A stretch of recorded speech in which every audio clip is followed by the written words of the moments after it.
In today's business world, change is the only constant, and mastering transformation is the ultimate key to success. Welcome to Shift and Thrive. I'm your host, Natalie Nathanson.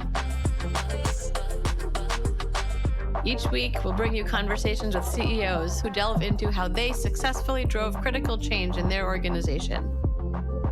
This show is sponsored by Magnitude Consulting, bringing you the thinking power of a growth consultancy and the getting it done power of a full-service B2B marketing agency.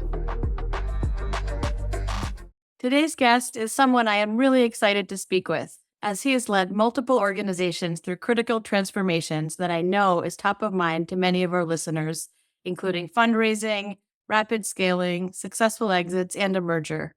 He's an innovative and resourceful entrepreneur and executive with over 25 years of extensive technical and business expertise. His functional expertise spans a range of areas, including strategy, product management, engineering, and sales, and working across multiple regions, including North America, Europe, and APAC. He's founded 2 startups and successfully exited both ventures, including one that he eventually sold for $400 million. He's currently serving as Chief Product Officer at Niobium Microsystems. Please welcome Jorge Myszne to the show. Hi, how are you? Good. Great to have you on, Jorge.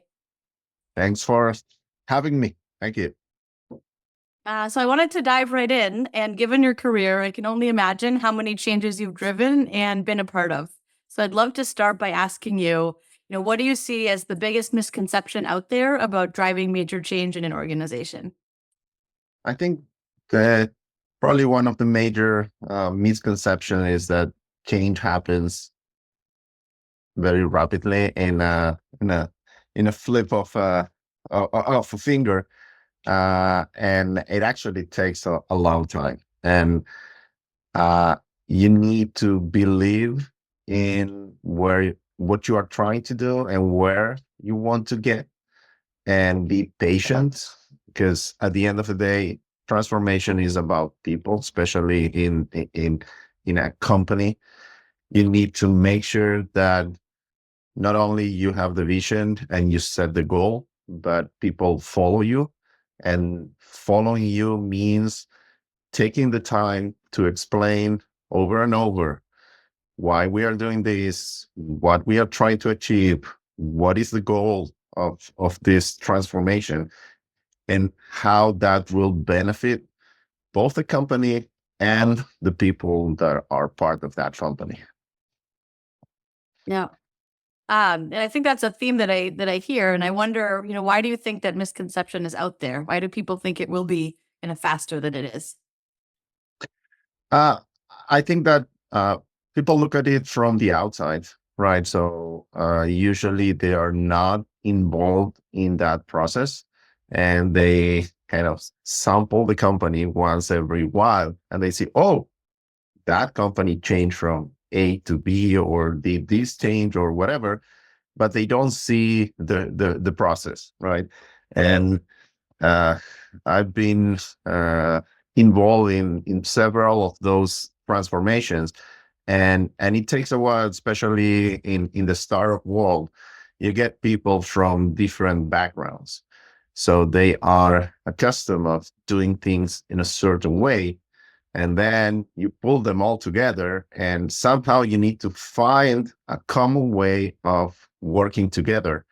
And depending on how the company works, it might be more democratic or less democratic, right? But at the end of the day, you need to pull everybody and agree on a way of working and a language that everybody will understand.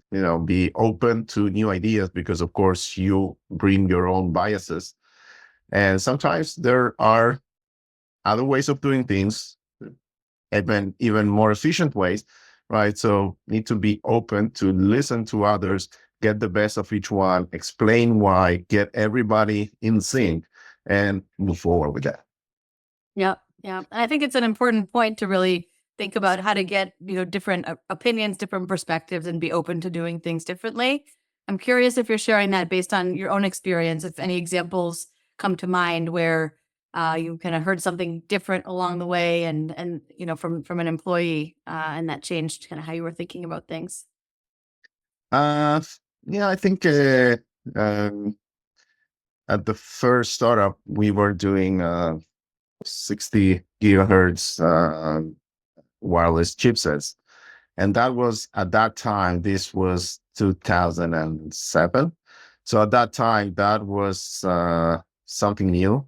Actually, in the process of building semiconductors, usually you get from the manufacturing facility, you get simulation or the models, so you can simulate the design.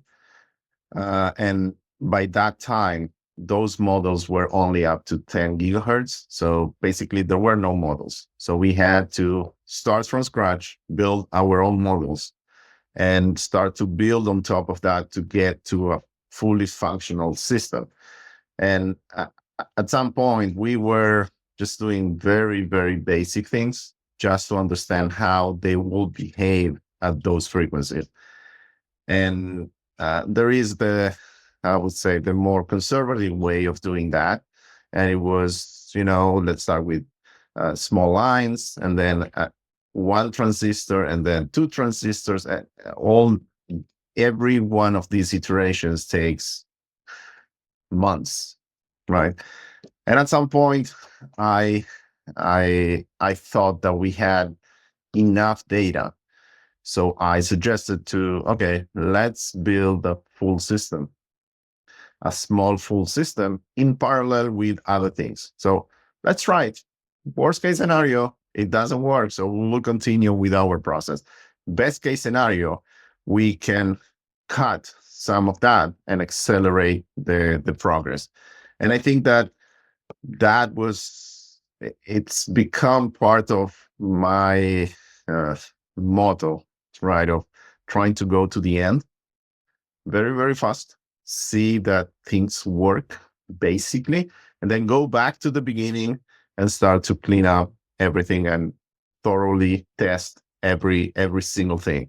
And ended up working, right? Not perfectly, but it did work. So we had a full system. We were able to demo the solution, and it brought a lot of uh, I would say a lot of security for the team, that first of all we can do it. Two, with the customers, we were one of the first ones in the world to build something like that. So it gave us a lot of credibility, and probably got a year of doing the conservative way. So I'm not going to say, no, don't do the conservative way. No, I think it's a mix, right? And sometimes you need to know and understand where makes sense to take that leap of faith, that risk. Sometimes it will work, sometimes it doesn't. And I have examples that it didn't. So I think for this podcast, I will take only the good ones. Wonderful, wonderful. We'll take it. I really like the way you explain that, of when jumping ahead to the end and then kind of working backwards. That's something, from a marketing and go-to-market standpoint, we'll talk to clients about, starting with the end in mind. So if you want an exit, you want to start kind of talking to some of those, potential strategic investors pretty early on. If you want a certain model for your, go-to-market, you want to kind of go back and look at how do you start to build towards that. So I think, what you shared there really resonates with me. And it also makes me think about kind of what's in your unique decision-making style, and kind of that, how big of a risk are you willing to take or not? So I'm curious, like, do you consider yourself a risk taker? Have you seen that change at all, like through your career? Yeah, I think that whoever looks at my uh, history, I would say that will consider myself to be a risk taker.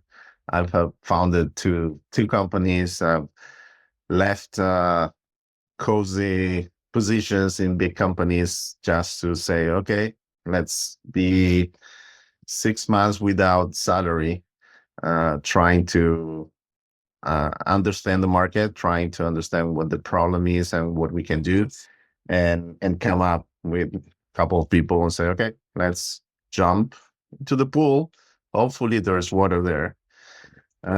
So yes, um, I what I told before about going to the end and coming back, I truly believe in that, and I try to visualize what is the end goal, where do I want to go, what is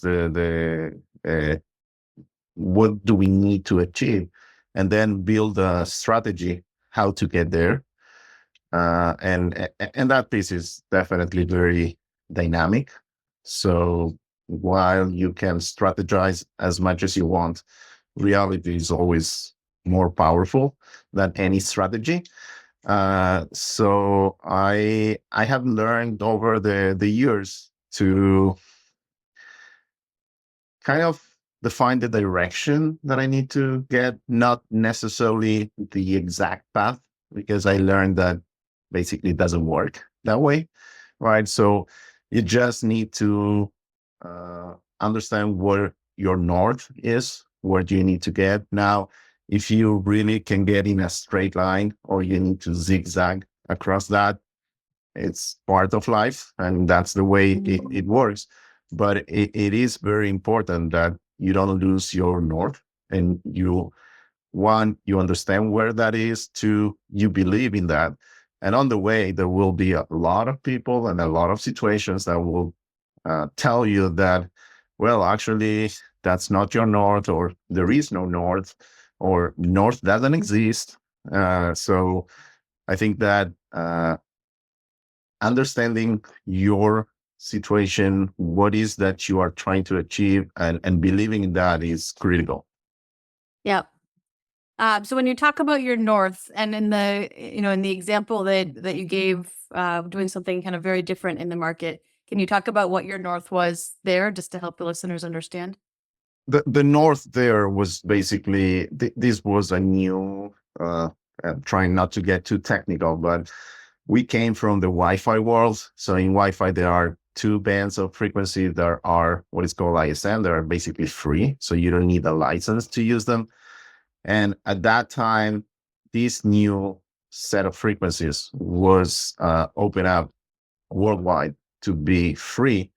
So while there are a lot of challenges because it's very high frequency, so there's a lot of problems with that, there is a lot of real estate, and that means you can go very, very fast, right? And the problem with the lower frequencies is that there is no space. It's basically like living in the city, right? Whereas there is nowhere to build, and suddenly there is a huge amount of land that is freed up and say, okay, you can build here.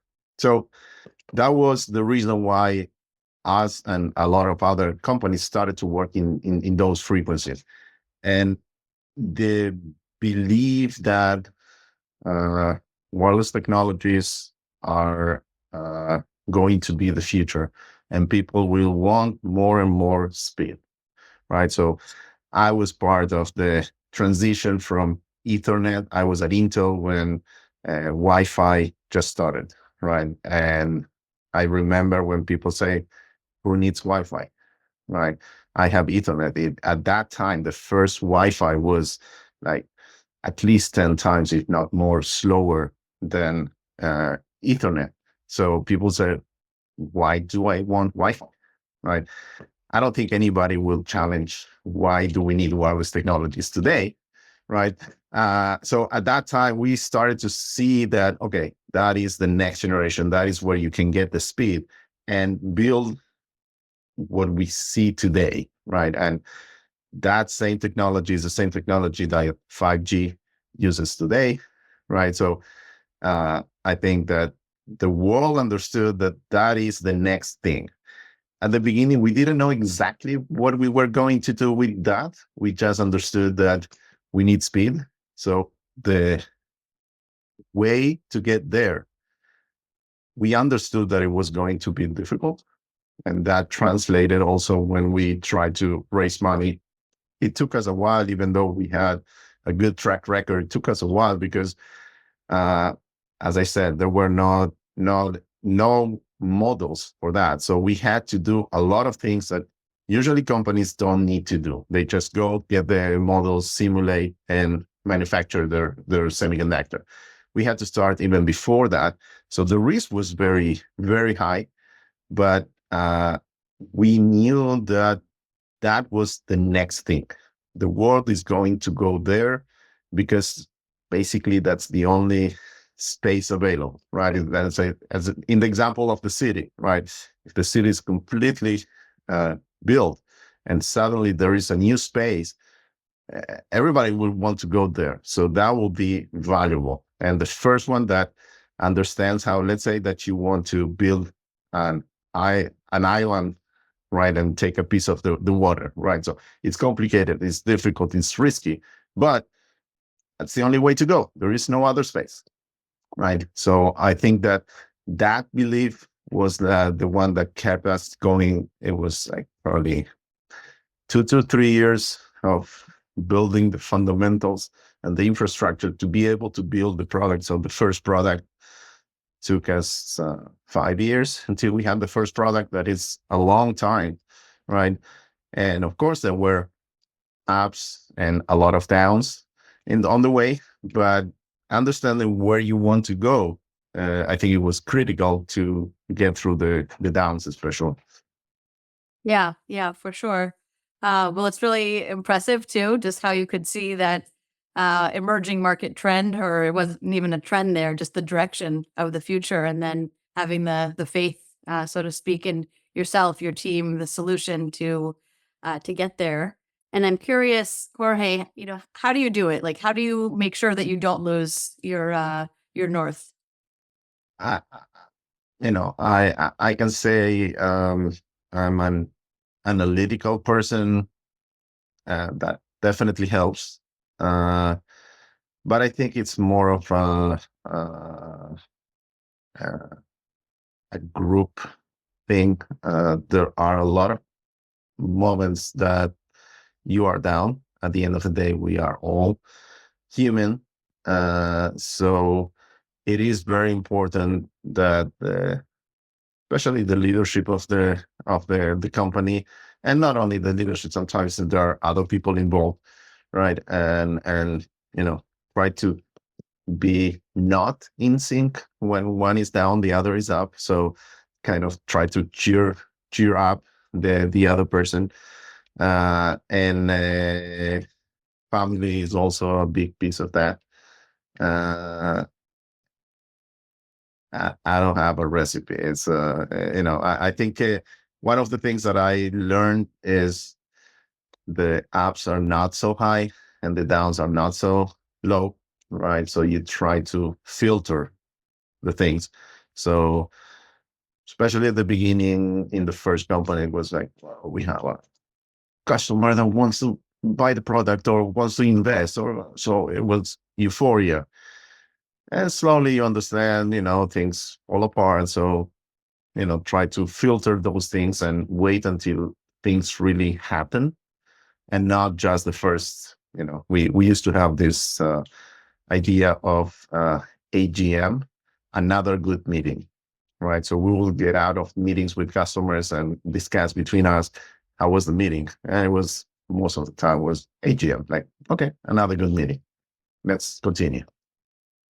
Yeah, I like that. I like that. It's also the kind of continuing to show the forward momentum and progress, and it doesn't have to be these kind of big moments. It can be kind of building based on lots of individual, smaller steps, which ultimately will make a big impact. Connecting to the first point about the processes and the transformation, right? This is exactly the same, right? When Yeah. you get a customer, it doesn't happen overnight, right? It's a lot of AGMs, a lot of good meetings, until one day you have a better meeting, right? That is okay. Let's do it. Yeah. Then it's not another. Then it's okay. This is the great meeting. I Exactly. like that.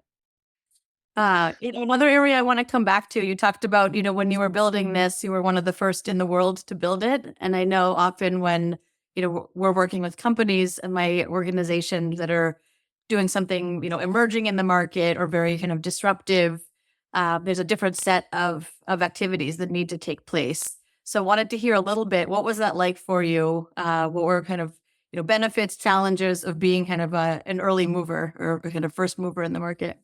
So basically, the technology that we did with that company, that is Velocity, is we tried something that existed in the world that was mainly in the military and cost thousands of dollars, to bring that to regular semiconductor technology that was all done with specialized technologies, very expensive, very, I would say, handmade, not scalable to a consumer kind of technology.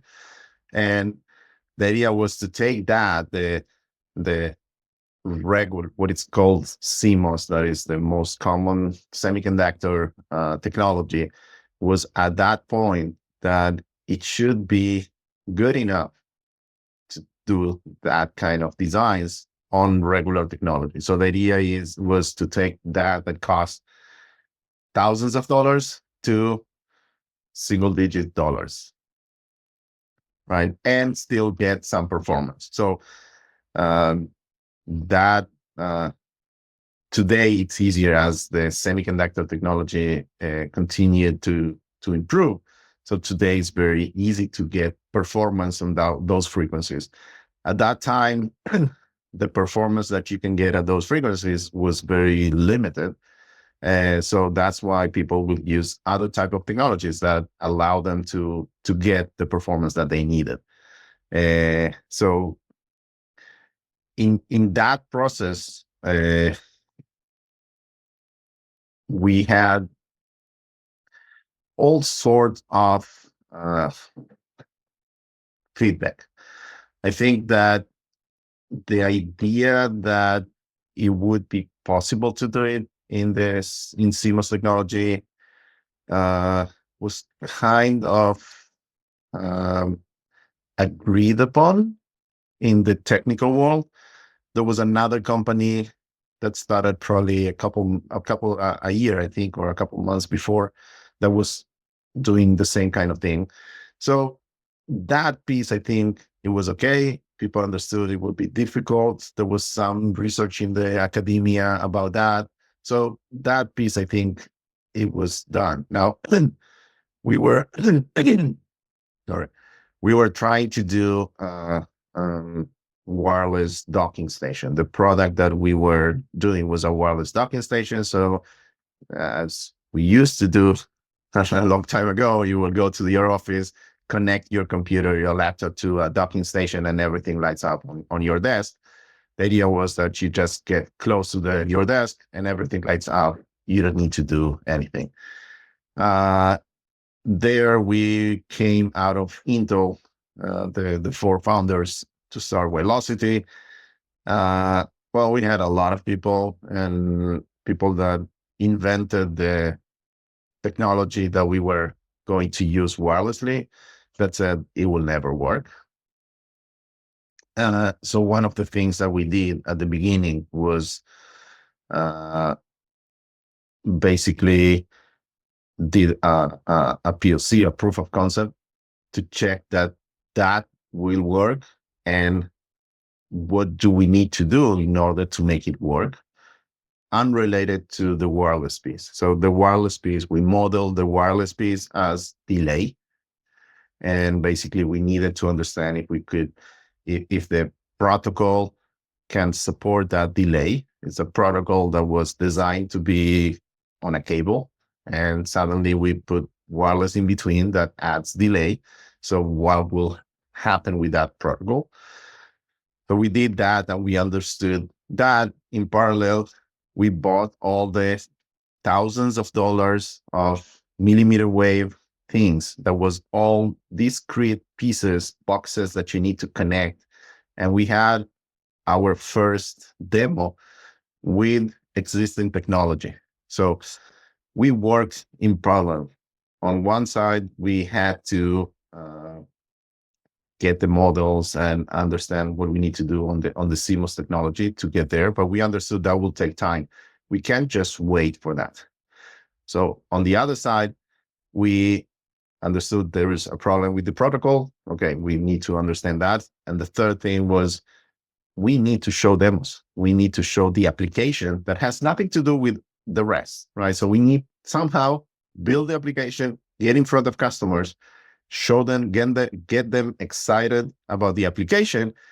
And in the meantime, we need to get the technology so we can support the application. So that's what we did. We had a prototype that was kind of a toaster, big like a toaster, that it was at the end will be replaced by one chip. And actually, we called it the toaster because it looked like a toaster. So yeah.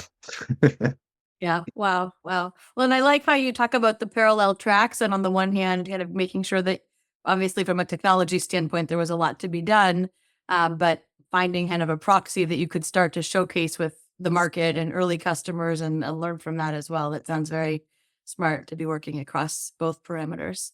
Yeah, I think one of the things that I learned, like building and starting companies, is you need to be very aware of the risks. Where are the risks? And it can be technological, can be technical, it can be market, and address them as soon as possible. Now, you don't need to, if you wait until you have all the pieces of the puzzle, it's usually too late. So you need to figure out how you can address them with some of the pieces missing and put something else in the middle, right? So you can address that. Also for investors, it becomes very, very important. One, that you understand what the risks are and where the problem or the challenges are. And two, that as soon as possible, you get rid of those risks, or at least you understand where you can or cannot go. Right. Right. Is that something that you feel has been benefited you across multiple ventures that you've been a part of? Yeah, definitely. Like Yeah. uh, whether it's my company or not, it doesn't really matter. I am all the time looking for those risks and try to de-risk things as soon as possible. Um, Today I think with my background, that is technical and business, so I look usually across the board.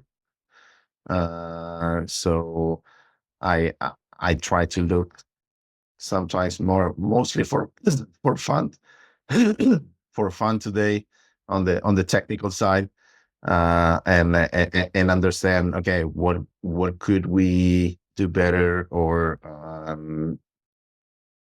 what will try to look at the again, I think it's the same thing we talked before, is looking at the end, right? Not where we are, but where we need to go, and what will block us from getting there.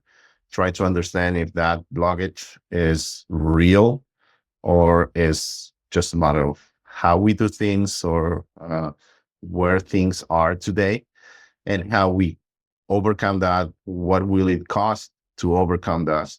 Yeah. I'm curious to ask you, you just brought up, right, being a technologist kind of in your core. And, I know for a lot of technical founders, kind of making that leap to being kind of a business leader as well, can be a challenge. And curious for you, was it kind of a more organic transition to kind of get more comfortable across all facets of the business?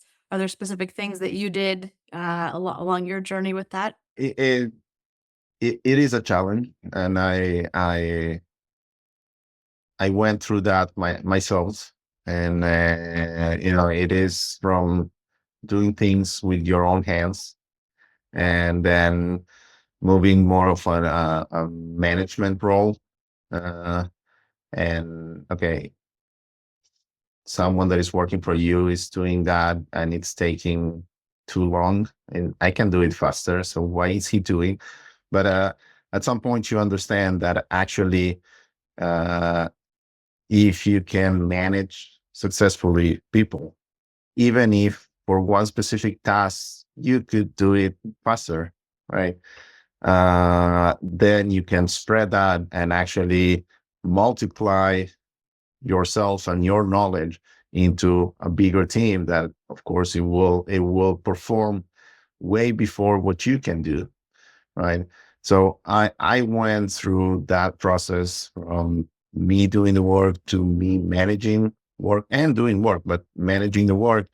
And then I started to work, that was in Velocity. Started work with customers and starting to move more into the customer facing activities, and then into, you know, product management and marketing and positioning, how you sell things or how you present things. And at that time, I was in Israel. Then I moved to the US because at that time, every single startup in the world had to be in the Bay Area, right? In the Silicon Valley. So I moved to the US, started the companies, the office here in the US. And that was kind of my transition from more of a hardcore engineering role into more of a mix.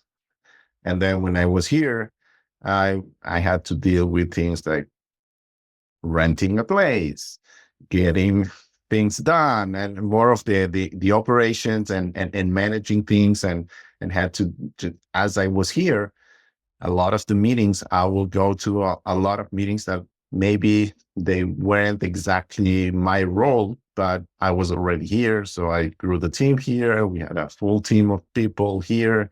And then in Asia. So that was kind of, I would say, a slow transition. And then I like that area also of working, I would say, less on the details. I am still very technical, so I still ask a lot of questions. Some people say too many, but I uh, I am not in the details anymore. But I do like to understand the technology and how things work, at least at a higher level. Yeah, yeah. Well, thank you for sharing that. Sounds like a very fruitful journey, and nothing beats getting thrown into a new environment and needing to do it all to gain that experience. So thank you. Exactly. Yeah. So Jorge, I'd love to hear a little bit more about you, kind of your background, your childhood. How did you go from who you were as a kid to the career you ended up you have today? So I was born in Uruguay in South America, and I did all my school and my college there. So my degrees are from there. And I think I knew from a very young age that I wanted to be an engineer. I always liked to open things, break them, eventually fix them, but definitely break them. Um, and uh, and at some point, when I finished school, and I spent some time traveling around the world, and there was an opportunity to move to Israel to start working at Intel. So that's how I got to Israel and to Intel, uh, in a very small team that started to work on Wi-Fi. So this was the year 2000. So it was the very, very beginning of Wi-Fi. So even inside Intel, when I got there, we were about 30 people. That was the whole Wi-Fi team.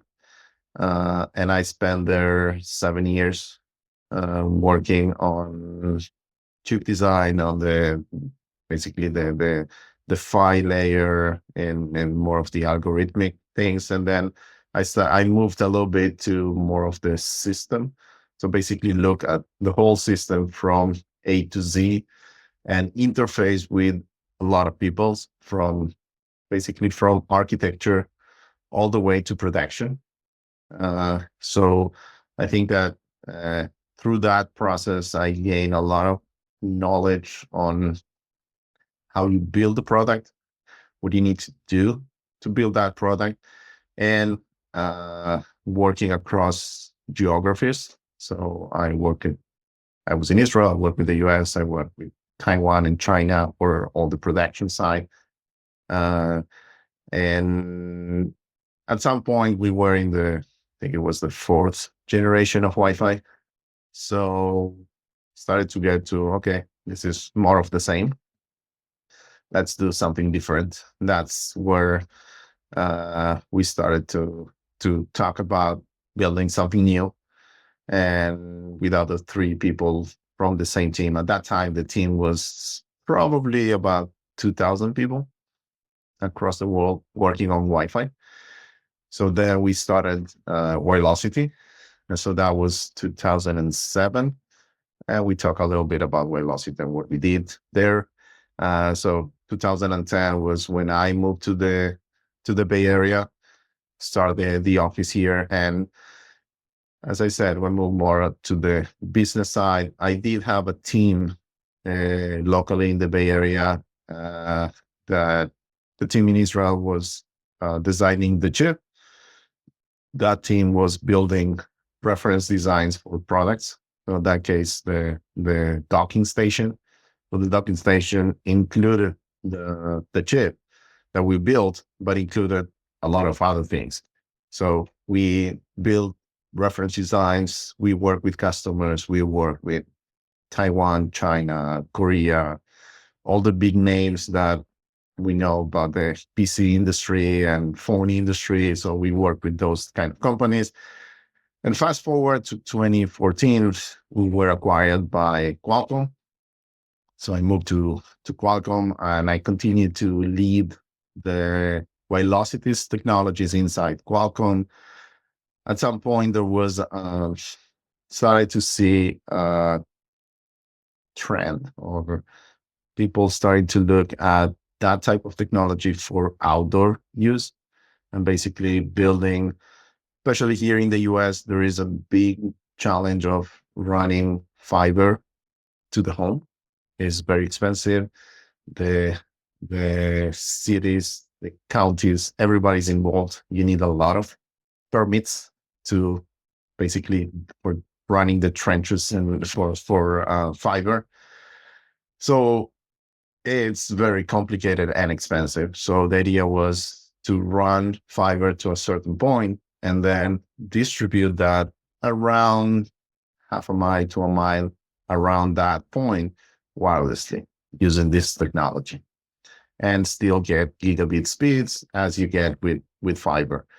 So we started to work with a couple of companies, and then at some point I decided that I wanted to leave, took a break for a couple of months, and then I started another company called Chameleon. I was at that point about 20 years in the communication space, and things started again to get more of the same. Wi-Fi and cellular basically started to copy the technologies from one to another. And today, technically speaking, it's pretty much the same, different frequencies, but kind of uh, technologies behind are very similar today. So I said, okay, I need something new, and started to look at other things. I for a couple months worked on an idea for kind of a precision medicine company, kind of a device for health, personal health, not a a medical device, but just something personal. That didn't work. So started to work on a security company, working on hardware security for servers, and this was more of building a device that will be let's call it the bodyguard of the server. So looking from the side, what is going on, understanding what's going on, and eventually doing things if we realize that something is not as it should. Uh, so we scaled that company to about 20 people, and then we merged with another company called Ramon Space, and I decided to leave And then that's a couple months later, I joined this company, Niobium. That is where I work today. This company is doing a very interesting technology that is called full homomorphic encryption, and it's a way of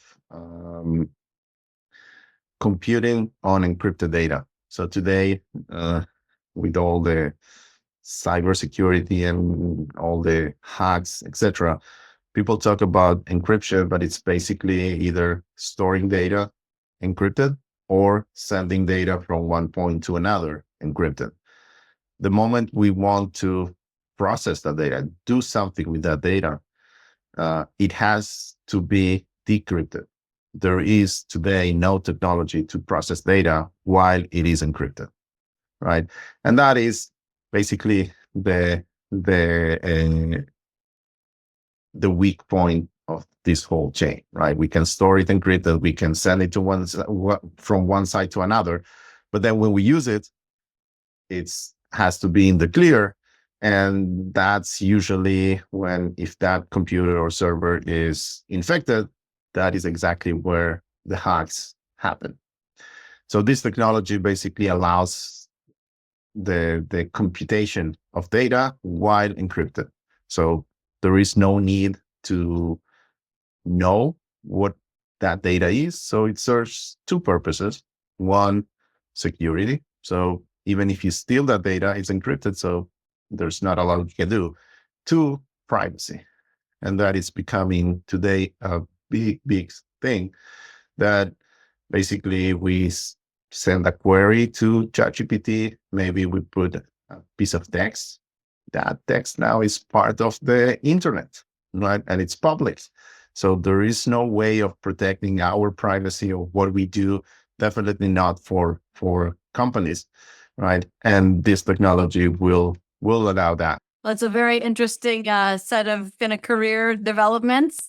It sounds like a common theme for you has really been, your appreciation for novel technology and taking on new challenges to really help kind of help take advantage of those, and then it becomes kind of more of the standards in the market, which is really Yeah, interesting. yeah. I think I, now I understand. I like difficult things that have not been done. It's kind of a challenge. I I feel pretty much as I felt with the 60 gigahertz, and that is the next thing, right? Is where the real estate is. So any wireless technology will need to go there. I think that here at Niobium, uh, processing data encrypted is the next thing, right? Because it's the last piece of the puzzle, right? Data can be either in use, at rest, or in transit. Those are the three states of data. So the last two are solved, right? Encryption today solves the at rest and in transit. This is the technology, and right now, this is the only technology that can solve the data in use problem. So even though it's difficult, it's challenging, has a lot of challenges, right? Nothing is simple. I think that completes that puzzle and allows people to really, for example, use the cloud without trusting the cloud provider, right? There's a lot of companies, and I'm not talking personal use. Usually people don't care so much, but companies, right, that are not willing to move to the cloud just because they don't trust that the data is really private.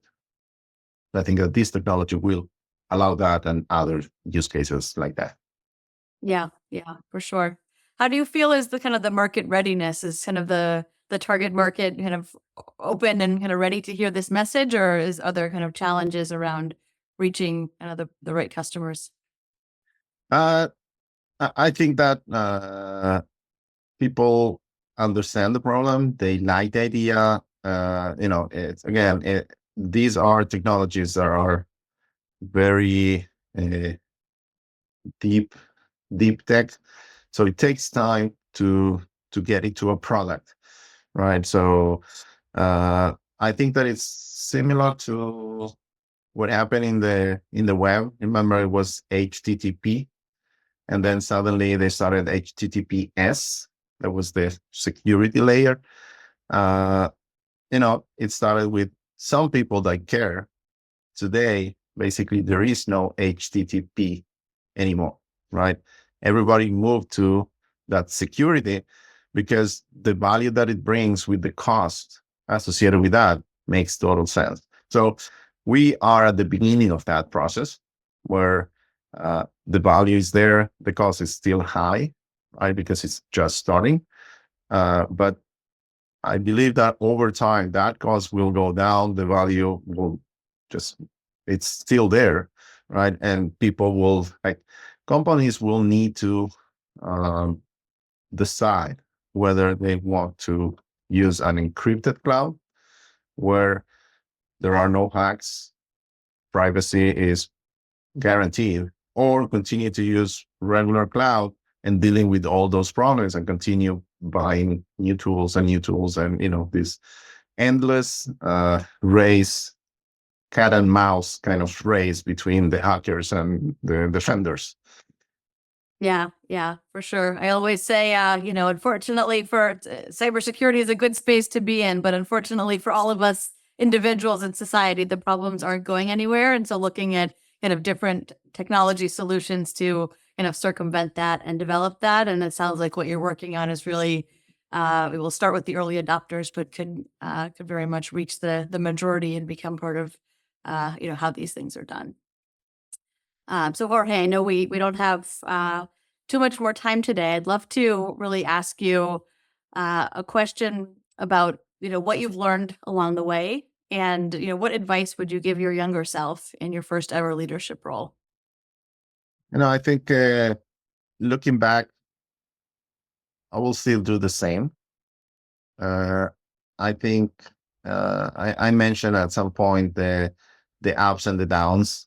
I think that understanding that earlier would have been helpful, uh, especially at the beginning.